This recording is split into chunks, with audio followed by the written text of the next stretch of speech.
Today's episode is presented to you in the style of an audiobook narration.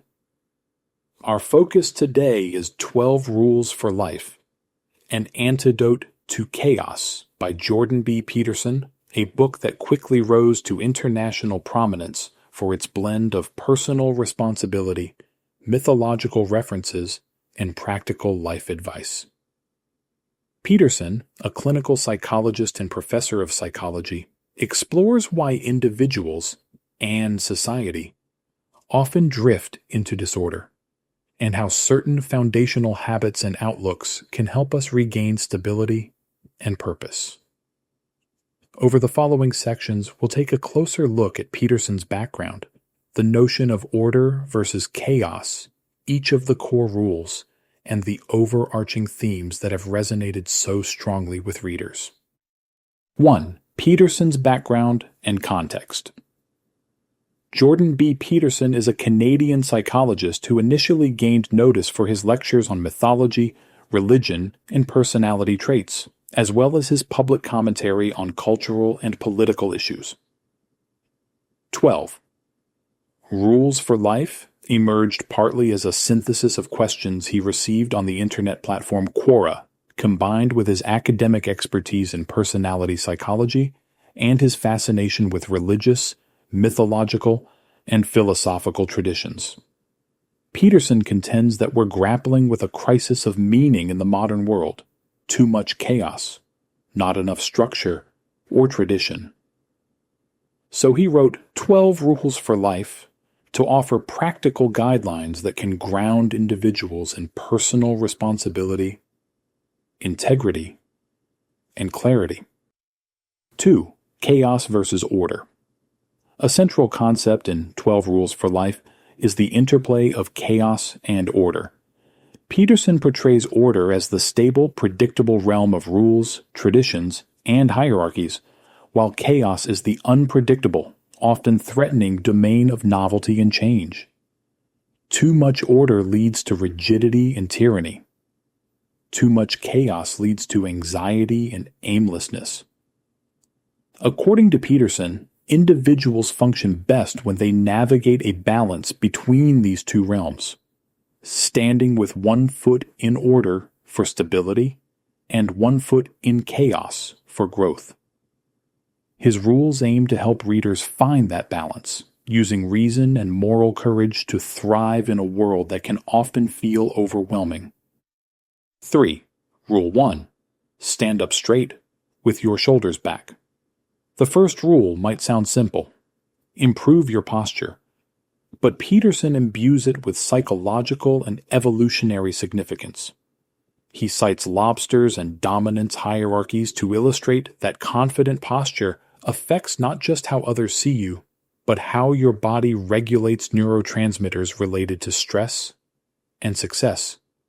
By standing up straight, you project competence, increasing your chances of being treated with respect. Symbolically, it's about taking responsibility for yourself and facing the world's challenges assertively, rather than slouching, literally or metaphorically, into passivity. 4. Rule 2. Treat yourself like someone you are responsible for helping.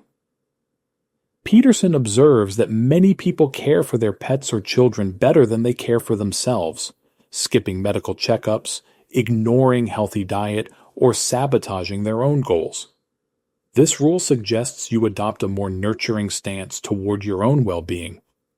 By imagining you're responsible for helping someone else, you can approach your self-care with greater diligence. Peterson ties this notion to broader religious and mythological themes of self-worth and the moral imperative to take one's life seriously. 5. Rule 3. Make friends with people who want the best for you. This rule focuses on the power of social circles. We become like the people we spend time with. If they encourage destructive habits or negativity, we risk spiraling into those behaviors ourselves. Peterson urges readers to seek friendships grounded in mutual support, shared values, and the capacity for honest challenge. While it might be difficult to step away from toxic acquaintances, Doing so can be essential for personal growth. He emphasizes that good friendships don't just flatter you, they help you become better than you are. 6. Rule 4. Compare yourself to who you were yesterday, not to who someone else is today. In the age of social media and constant comparison, Peterson's point is that we often judge our success by external standards, leading to envy or despair. A healthier approach is to set your own goals and measure incremental improvement. By focusing on personal growth, comparing today's you with yesterday's you maintain motivation and a sense of progress, rather than feeling perpetually outmatched by others who may have vastly different circumstances. 7. Rule 5. Do not let your children do anything that makes you dislike them. Peterson dives into parenting philosophy here, arguing that children need boundaries and discipline to become well-adjusted adults. If parents neglect to guide their children, they may produce individuals ill-equipped for social realities, or who provoke constant conflict. The rule stems from Peterson's belief in the significance of stable hierarchies and moral structure. Effective discipline, consistent routines, and clear limits can set kids on a path toward taking responsibility for themselves and respecting others. 8. Rule 6. Set your house in perfect order before you criticize the world. Peterson invites readers to look inward before blaming societal structures. While acknowledging that the world is indeed full of injustice and chaos, he insists personal responsibility comes first. If your room is a disaster, your finances are a mess, or you're neglecting your relationships, then maybe address those issues before pointing fingers externally. This rule doesn't deny systemic problems, but suggests self-improvement is a crucial starting point. Once you sort out your immediate environment, you can critique or engage with the broader world from a position of integrity and credibility. 9. Rule 7. Pursue what is meaningful, not what is expedient. Peterson references mythological heroes who choose difficult quests instead of easy comforts. Doing what's expedient often produces short-term pleasure but leads to long-term suffering. By contrast, pursuing meaningful goals, perhaps enduring hardships for the sake of a noble cause, creates deeper fulfillment. This rule connects to his stance on self-sacrifice, virtue, and moral tradition. In his view, life inevitably contains suffering, so we should channel that suffering into worthwhile aims rather than seeking shallow avoidance. 10. Rule 8. Tell the truth, or at least don't lie. Throughout 12 rules for life, honesty is paramount. Peterson warns that deception, even small untruths, can accumulate to erode your sense of reality. By telling lies, whether to others or yourself, you create internal chaos that can spiral into psychological fragmentation.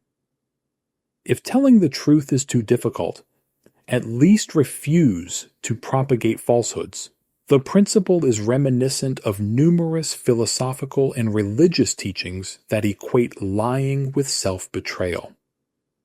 Consistency in truth-telling also fosters clarity, trust, and a stable relationship with reality.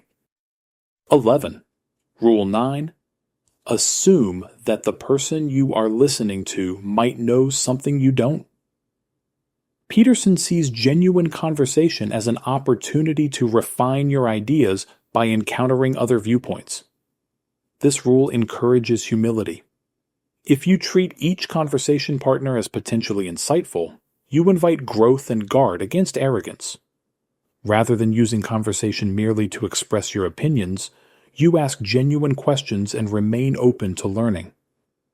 Peterson references the Socratic method, where questioning fosters deeper understanding. A willingness to be corrected can transform dialogues from adversarial debates into mutual explorations. 12. Rule 10. Be precise in your speech. Words shape our perceptions. Vague language can obscure real problems or lead to confusion about responsibilities and solutions. Peterson contends that by naming things accurately, whether it's an emotion, a conflict, or a goal, you clarify the situation and find better ways to handle it. For instance, if you're angry, specifying exactly why and about what can prevent a downward emotional spiral. Precision in speech also extends to how we outline tasks or define our goals. Ambiguity breeds chaos. Clarity fosters order. 13. Rule 11. Do not bother children when they are skateboarding. On the surface, this rule seems whimsical or random, but it symbolizes allowing individuals to take risks and push boundaries. In the chapter, Peterson observes kids performing daring tricks, suggesting that doing so fosters competence, independence, and resilience. Overprotective tendencies might hamper a child's or adult's growth by removing healthy challenges. He warns that a society obsessed with safety can stifle development and initiative. This rule, then, is about letting people explore the edges of chaos so they can become capable and confident. 14. Rule 12. Pet a cat when you encounter one on the street. The final rule is about appreciating small moments of beauty, comfort, or joy amid life's inevitable hardships. Peterson often speaks of his daughter's chronic illness, illustrating the emotional weight his family has borne. Finding small, positive moments, like petting a friendly cat, provides a temporary but meaningful reprieve from suffering. In a broader sense, we can't eradicate all adversity, but we can choose to notice life's grace notes, however fleeting. This rule ties the previous ones together, reminding us that while we strive for meaning, discipline, and responsibility, we should also remain open to the everyday joys that keep us human. 15. Critiques and context. 12 rules for life generated both admiration and controversy. Fans appreciate Peterson's call for self-responsibility and his clear articulation of the importance of tradition, narrative, and personal moral standards. Critics argue that some of his stances can be overly rigid or fail to address systemic inequalities. Others find his references to mythological archetypes compelling, while some see them as too grandiose. Regardless, the book's popularity indicates that many people resonate with a message that blends practical advice with a framework of moral responsibility and archetypal storytelling. 16. Why it resonates. Peterson's brand of self-help is more traditional than the purely feel-good genre. He emphasizes duty, discipline, and sacrifice, concepts that some modern readers feel are missing from a culture of instant gratification. The rhetorical style, mixing personal anecdotes, Bible stories, evolutionary biology, psychology, and tough love counsel, stands out in a marketplace saturated with quick hacks and affirmations. Readers who appreciate structure, order, and the sense that personal change requires facing chaos head-on find 12 Rules for Life both challenging and invigorating. 17. Practical implementation. If you're interested in applying Peterson's rules, consider picking one or two that speak directly to your current challenges. Maybe you struggle with living in half-truths or white lies. Rule 8. Tell the truth, or, at least, don't lie, might be your starting point. If your social circle undermines your goals, Rule 3. Make friends with people who want the best for you, becomes key. Over time, you might incorporate multiple rules as daily reminders, keeping your posture straight, clarifying your speech, or setting your house in order. The approach is incremental, but anchored in consistent effort, reflecting Peterson's view that improvement is a lifelong process. 18. Integration with broader themes. Throughout 12 Rules for Life, Peterson merges pragmatic lifestyle tips, clean your room, speak plainly, with big philosophical topics, the meaning of life, the significance of myth, the tension between freedom and security. While it's not a linear how-to manual, the book intersperses personal stories and theoretical digressions to ground each rule in a larger worldview. That worldview underscores the value of personal accountability, the necessity of struggle for growth, and the moral imperative to act responsibly. Love it or hate it, the text aims to address existential questions in a direct, often challenging manner. 19. Connection to next steps. After reading or listening about 12 Rules for Life, many people investigate Peterson's other lectures or interview content to deepen their understanding of his arguments. Some move on to his sequel, Beyond Order, 12 More Rules for Life, which continues exploring how we can refine our actions to navigate the complexities of modern life. Others pair his advice with complementary self-improvement approaches, mindfulness practices, therapy, or Stoic philosophy. In any case, the rules are intended as catalysts for reflection and practice, not dogma to follow blindly. 20. Conclusion. In closing, 12 Rules for Life, an antidote to chaos, can be summarized as an attempt to reinstate personal responsibility, moral clarity, and a respect for the stabilizing aspects of tradition in a world Peterson sees as drifting toward disorder. Each rule, from maintaining good posture to cherishing small joys, is designed to help individuals stand upright, literally and metaphorically, in the face of life's unpredictability. The book challenges readers to look inward for the discipline and virtue that might once have been prescribed by social institutions, but are now left largely to individual choice. Whether you find Peterson's style empowering or contentious, his emphasis on conscientious living and moral accountability clearly strikes a chord among those searching for guidelines in an era they perceive as lacking structure. If you're drawn to direct, unapologetic counsel on how to order your life and take on the burden of your own existence, 12 Rules for Life might serve as both a philosophical companion and a pragmatic self-improvement tool.